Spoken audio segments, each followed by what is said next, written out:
ये एक्चुअली एक प्रॉब्लम है जो हर कोई फेस करता है। इतना स्ट्रेस नहीं था, मेरे को जो करना था वो अपने लिए करना था। Hair fall in Canada. मुझे ऐसे लग रहा है कि मैं कुछ टाइम में मैंने सॉफ्टनर भी अपने घर पे लगाया था। टू सिटीज लाइक किचनर या Waterloo. Back in India I feel I had everything. मैं बिग बॉस देख रही थी और जो विनर मैं सोच रही थी बनेगा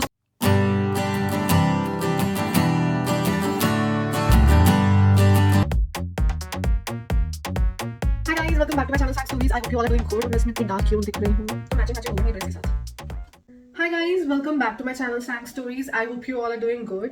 सो गाइस, आज की वीडियो में आपको लग रहा होगा यार मैं टाल में क्यों आई हूँ। एक तो फर्स्ट ऑफ ऑल नहा धो के आई हूँ, बाल गीले मेरे जो मैं खोलने वाली हूँ। बट उससे पहले मैं आपको बता दूं आज मैं किस टॉपिक के बारे में बात करने वाली हूँ। ये एक्चुअली एक प्रॉब्लम है जो हर कोई फेस करता है जो इंडिया से कनाडा आता है। I can like vouch for it कि मतलब 80 to 85% तो लोग होंगे जिन्होंने ये चीज फेस करी होगी और मुझे नहीं पता किन किन को इनका सोल्यूशन मिला है और किन किन को नहीं मिला है। सो मैं बात करने वाली हूँ हेयर फॉल इन कनाडा। पहले जब मैं बहुत सारे ग्रुप्स में ये पढ़ती थी ना कि यार जब से मैं कनाडा आई हूँ मेरे हेयर फॉल होने लगे हैं, बाल बहुत झड़ रहे हैं, ये वो। और मैं जब नई आई थी ना तो ये पढ़ के मुझे लगता था यार ऐसे कैसे हो सकता है यार। स्टार्टिंग के फ्यू मंथ्स में मैंने इतना ध्यान नहीं दिया जब मेरे भी एक्चुअली हेयर फॉल हो रहे थे, क्योंकि यार थोड़ा यार इंडिया में भी होते ही थे, ऐसा नहीं कि वहां पर नहीं होते थे। और हो सकता है यार थोड़ा वेदर चेंज हुआ है, टेम्परेचर्स चेंज हुए हैं, coming from Delhi to Toronto बहुत कुछ चेंजेस आए हैं लाइफस्टाइल में, तो हो सकते हैं थोड़े बहुत महीनों के बाद एडजस्टमेंट हो जाए बॉडी को एंड अकॉर्डिंगली ठीक हो जाएगा। But over the period of time, अब मुझे मोर देन 1 year हो गया यहाँ पर रहते रहते, and I have actually started to feel कि यार एक्चुअली हेयर फॉल बहुत होता है यहाँ पे। मुझे ऐसे लग रहा है कि मैं कुछ टाइम में मतलब बाल सारे मेरे गायब ना हो जाए। जैसे हेयर फॉल मेरा होने लगे ना यहाँ पे, मुझे एक्चुअली लगता है कि I might just have to wear a wig और समथिंग यार। हेयर एक्सटेंशंस खरीदने पड़ेंगे, क्या करूंगी मैं। मतलब कि मैं वैक्यूम करती हूँ ना तो वैक्यूम के अंदर इतने बाल निकलते हैं हर वीक। तो actually hair fall is real in Canada. तो सबसे पहले तो बाल खोल लेते हैं। तो मैं बाल वॉश करके आई थी एंड यू नो ये तो बेसिक सा टिप है जो हम हर कोई फॉलो करता है कि जब भी आप अपने बाल ड्राई करते हो ना तो उसको जोर जोर से लोग कहीं करते हैं, तो वैसे ड्राई मत करो, क्योंकि जब बाल आपके गीले होते हैं ना तो बहुत वीक होते हैं, हेयर फॉल के चांसेस ज्यादा हो जाते हैं। तो इसलिए बोलते हैं कि जब भी बाल वेट हो तो ब्रश नहीं करना चाहिए। तो वो टिप नंबर 1 आई थिंक बहुत लोगों को पता ही होगा, बट ये बहुत कॉमन चीज है जो आपको ध्यान रखनी चाहिए। सो अब बात करते हैं कि कनाडा में हेयर फॉल स्पेसिफिकली होने के क्या क्या रीजंस हैं और उसके कुछ सोल्यूशंस जो मैंने ट्राई करे हैं, कुछ सक्सेसफुल रहे और कुछ नहीं रहे। So will talk about it. सबसे पहले है, आप लोगों ने सबने सुना होगा हार्ड वाटर। हाँ, कनाडा में जो पानी है वो थोड़ा हार्ड वाटर है, केमिकल्स होते हैं इसमें and which is not good for our hair, और this might be one reason कि हेयर फॉल यहाँ पे ज्यादा होता है। सो हार्ड वाटर का मतलब है कि बेसिकली पानी में कुछ केमिकल्स होते हैं लाइक मैग्नीशियम, कैल्शियम, जो आपकी बालों के लिए, स्कैल्प के लिए, स्किन के लिए अच्छे नहीं होते हैं बिल्कुल भी। सो जो टोरंटो का पानी है ना वो स्लाइटली हार्ड है compare to cities like Kitchener या वाटरलू। यहाँ पे पानी एक्सट्रीमली हार्ड है। तो अब हम हार्ड वाटर को कैसे, मतलब उसका क्या सोल्यूशन है? सो फर्स्ट सोल्यूशन ये है कि पानी को हम सॉफ्टन कर सकते हैं। अब वो कैसे कर सकते हैं? सो हम सॉफ्टनर इंस्टॉल कर सकते हैं अपने घर में, जिससे जो केमिकल्स है तो वो पानी जो है उसको सॉफ्टन कर देता है केमिकल्स को हटा के। मैंने सॉफ्टनर भी अपने घर पे लगाया था, शावर में लगाया था, अमेजोन से मैंने ऑर्डर करा था। कुछ मंथ्स के लिए मैंने ट्राई करा था but it didn't work for me. मतलब मेरे हेयर फॉल उतने के उतने ही हो रहे थे। तो वैसे तो कॉन्डोज में अपार्टमेंट से जनरली ऐसा बोला भी जाता है कि यार यहाँ पे वाटर सॉफ्टनर लगाया जाता है, बट आई डोंट नो ऐसा सच है या नहीं है सारे अपार्टमेंट्स के लिए। पानी हाथ में देखने से विजिबली कुछ डिफरेंस पता चलेगा हार्ड वाटर का या सॉफ्ट वाटर का, ऐसा कुछ भी नहीं होगा, देखने में सेम होंगे, बट अदरवाइज इफेक्ट जो होगा स्किन में और बालों में वो उससे डेफिनेटली फर्क पड़ता है। इसके बाद मैंने कुछ नेचुरल रेमेडीज ट्राई करी कि व्हाइट विनेगर को पानी में डिजोल्व करके आप अपने स्कैल्प में यूज करो, या पानी यूज करो वो वाला vinegar, white vinegar with water. तो मैंने 3-4 बार वो रेमेडी यूज करी थी एंड डेफिनेटली फर्क पड़ा था। ऐसे बहुत सारी होम रेमेडीज आपको मिल जाएंगी, जैसे लेमन एंड वाटर भी यूज कर सकते हो। मतलब बेसिकली कुछ भी एसिडिक आप यूज करोगे अपने बालों में तो that will be helpful. This is not a permanent solution कि हर रोज आप ये कर सकते हो। It's just a quick fix कि कभी कभी जैसे आपको हफ्ते में 2 बार हेयर वॉश करने, तो आप ये पानी बनाओ, इसमें ये डालो वो डालो and then use it in your hair for hair wash. तो ये कर सकते हैं आप। नेक्स्ट जो प्रॉब्लम है कनाडा में जिसकी वजह से हेयर फॉल होता है यहाँ पे, दैट इज एक्सट्रीम विंटर्स। तो क्योंकि यहाँ पर ठंड बहुत ज्यादा होती है, एक्सट्रीम विंटर्स होती है, स्नोफॉल होती है, तो यू नो उस टाइम पे ड्राइनेस बहुत बढ़ जाती है। मतलब I am not just talking about hair dryness, skin dryness भी बहुत ज्यादा बढ़ जाती है। एंड यू नो घर के अंदर आपको पता है यहाँ पे कनाडा में टेम्परेचर कंट्रोल होता है, तो ठंड में तो यहाँ पर हम हीटेड रखते हैं अंदर से, क्योंकि ठंड इतनी होती है। अगर हीटर नहीं हो तो आप कैसे यहाँ पर एक्चुअली मैनेज कर पाओगे, बहुत डिफिकल्ट है। तो क्योंकि यहाँ पर हीटर चलता रहता है विंटर्स में, तो ड्राइनेस इतनी हो जाती है कि वो आपको स्कैल्प में इचिंग हो जाती है, ड्राइनेस हो जाती है, हेयर फॉल बढ़ जाता है। So one solution for that is to get a humidifier in your house. तो मैंने इसके ऊपर एक वीडियो भी बनाई हुई है। मैंने लास्ट विंटर्स में ह्यूमिडिफायर खरीद लिया था, because it was actually recommended by a lot of Canadians who are staying here. My neighbours told me कि वो ह्यूमिडिफायर यूज करते हैं। कई लोग तो 2-3 ह्यूमिडिफायर यूज करते हैं अपने घर में according to the size of their house. तो it will actually help to maintain the moisture in your house and इतनी ड्राइनेस नहीं होगी आपके बालों में, and you can reduce the hair fall in winters. तो पहला सोल्यूशन तो ये है, ठीक है। सेकंड सोल्यूशन है कि विंटर्स में ट्राई करो कि आप ना गीले बालों के साथ बाहर मत जाओ, क्योंकि that will actually damage your hair a lot.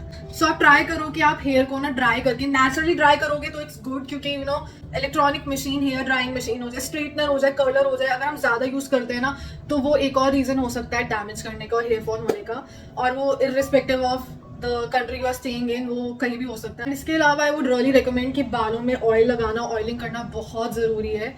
तो मैं ट्राई करती हूँ कि मेरे को जिस दिन हेयर वॉश करने हैं उससे एक रात पहले मैं अच्छे से ऑयलिंग कर लेती हूँ, मसाज कर लेती हूँ, सो दैट अच्छे से स्कैल्प में ऑयल चला जाए, ठीक है। लेकिन अब क्वेश्चन ये भी था कि यार कौन सा ऑयल यूज करूं विच इज गुड। मैंने कोकोनट ऑयल यूज करा स्टार्टिंग में, देन उसके बाद आई यूज्ड आंवला ऑयल, उसके बाद मैंने यूज करा आर्गन ऑयल, ठीक है। तो इन तीनों में से आर्गन ऑयल ही एक ऐसा ऑयल है, एक लौता ऑयल है which actually gave me some results. Coconut oil, आंवला ऑयल लगाने से मेरा हेयर फॉल बिल्कुल भी कम नहीं हुआ था, वैसे कि वैसे ही था। सो जब से मैंने ना आर्गन ऑयल यूज करना स्टार्ट करा और मेरे को ऐसा लग रहा है मैं कोई एड शूट कर रही हूँ कि जब से मैंने ये यूज करना स्टार्ट करा तो मैं और भी ज्यादा ओके जोक्स अपार्ट, तो जब से मैंने आर्गन ऑयल यूज करना स्टार्ट करा तो एक्चुअली हेयर फॉल काफी कम हो गए मेरे। तो आप आर्गन ऑयल यूज कर सकते हो, आपको बहुत सारे ब्रांड्स का मिल जाएगा। ये this is the one that I have been using, OGX brand का है, और ये वॉलमार्ट में आराम से मिल जाता है। इस ब्रांड के शैम्पू कंडीशनर्स भी आते हैं जो काफी अच्छे हैं, जो मैं यूज कर रही हूँ। तो मेरे लिए it work for me, you can definitely try it out. तो coming to the next point guys, जो है vitamin deficiency. Be it Canada और इंडिया या कोई भी कंट्री, विटामिन लेना एक्चुअली बॉडी के लिए जरूरी है, सो दैट आपकी बॉडी हेल्दी रहे, स्किन अच्छा रहे, बाल अच्छे रहे। सो ये है मल्टीविटामिन वाली दवाई जो मैं यहाँ पर लेती हूँ, सेंट्रम ब्रांड की है और काफी पॉपुलर ब्रांड है यहाँ पे, मतलब जनरली लोग इसी ब्रांड की मल्टीविटामिन खाते हैं। और ये देखो इसको कैसे खोलना है, so you have to push it और इसको गोल घुमाओ तो ये ओपन हो जाएगा। अगर आप इसको नॉर्मली खोलोगे ऐसे तो ये नहीं खुलेगी, देखो गोल गोल घूमती रहेगी। इसको थोड़ा सा पुश करा and then it will open. तो यहाँ पे सारी मेडिसिन बॉटल्स में ना कुछ होता है। एक कोई सिरप थी, कफ सिरप, उसमें तो एरो बनी हुई थी कि उसको ऐसे गोल घुमा के उस एरो पे टच करना है, ऊपर और नीचे कुछ था ऐसे, तभी वो ओपन अप होगा। तो basically this is for safety for kids, ताकि कोई भी बच्चे घर में है तो आकर इसको आराम से खोल ना पाए। ये देखो अगर आप इसको ऐसे करते रहोगे तो ये गोल गोल घूमेगा लेकिन खुलेगा नहीं। विटामिन खाओ, हेल्दी फूड खाओ, हैव गुड प्रोटीन डाइट। अगर आप नॉन वेजिटेरियन हो तो have lot of meat, eggs. अगर वेजिटेरियन हो तो try and have lot of green leafy vegetable salads, जहाँ पर एक्चुअली फ्रूट्स एंड वेजिटेबल बहुत अच्छे अच्छे मिलते हैं। Okay, coming to the next point जिसकी वजह से हेयर फॉल बहुत ज्यादा हो सकता है, वो है स्ट्रेस। और स्ट्रेस लेवल आपके हाई कहीं भी हो सकते हैं, इसका कंट्री से कोई लेना देना नहीं है, कनाडा से कोई लेना देना नहीं है। बट हाँ, कनाडा में आके मुझे लगता है मेरा स्ट्रेस लेवल तो काफी बढ़ गया है कंपेयर टू जो इंडिया में था।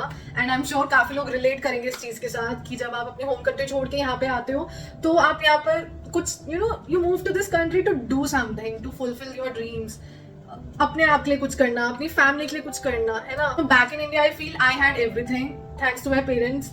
ऐसा कुछ इतना स्ट्रेस नहीं था, मेरे को जो करना था वो अपने लिए करना था। बट यहाँ पे you have to actually take care of everything, चाहे वो घर का रेंट देना हो, ग्रोसरीज लेनी हो। देन इन्फ्लेशन के टाइम पे ग्रोसरीज के प्राइसेस बढ़ गए हैं, घरों के रेंट बढ़ रहे हैं, बट आपकी सैलरी नहीं बढ़ रही है ना। प्लस टैक्सेस यहाँ पर इतने हैं, एंड देन उसके बाद आपको घूमना है, खाना है, रेस्टोरेंट जाना है, एवरीथिंग वो सब कुछ आपको खुद से करना है ना। वेकेशन पे जाना है, सेविंग्स करनी है। कहीं ना कहीं मेरे को लगता है हर किसी को स्ट्रेस हो ही जाता है यहाँ पे आके। एंड देन जब आप अपनी फैमिली के आसपास होते हो तो चाहे जितना भी स्ट्रेस्ड आउट हो, just a hug can sort it out.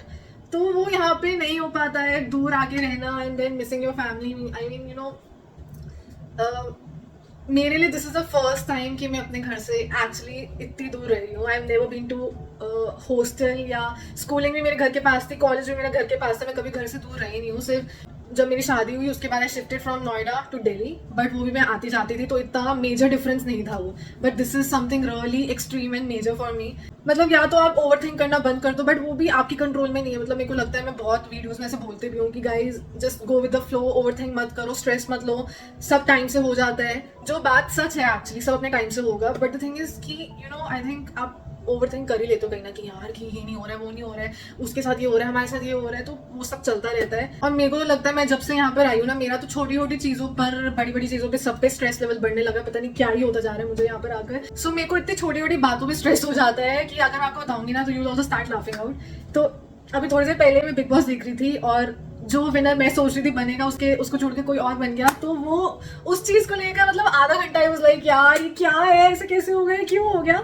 तो मतलब ये छोटी छोटी चीजें हो, बड़ी बड़ी चीजें हो, मेरे को तो लगता है कि आधा तो मेरा ना स्ट्रेस ले लेकर बाल झड़ रहे हैं यार यहाँ पे। तो जो भी चीज आपको थोड़ा सा आपके सुकून देती है, काम देती है, वो करो, वरना बाल भी झड़ते जाएंगे और स्ट्रेस लेकर वैसे ही किसी का भला क्या हुआ है। एंड अगर आपकी हेयर फॉल हो रही है तो डेफिनेटली जाके ये वीडियो देखो एंड ट्राई करो जो जो सोल्यूशंस मैंने दिए हैं। इसके अलावा अगर आपके पास कोई और सोल्यूशन है दैट वर्क फॉर यू, तो please comment down and tell me, so that मैं अपने बालों की कंडीशन और बेटर कर पाऊँ। सो या guys, that's about it for this video. I hope कि आपको ये वीडियो हेल्पफुल लगी हो, इन्फॉर्मेटिव लगी हो। एंड इसके अलावा आप कौन कौन से टॉपिक में वीडियोस देखना चाहते हो through my channel, please let me know, comment down and let me know. Till then please do like, share, subscribe to my channel and I will see you in my next video. Till then bye.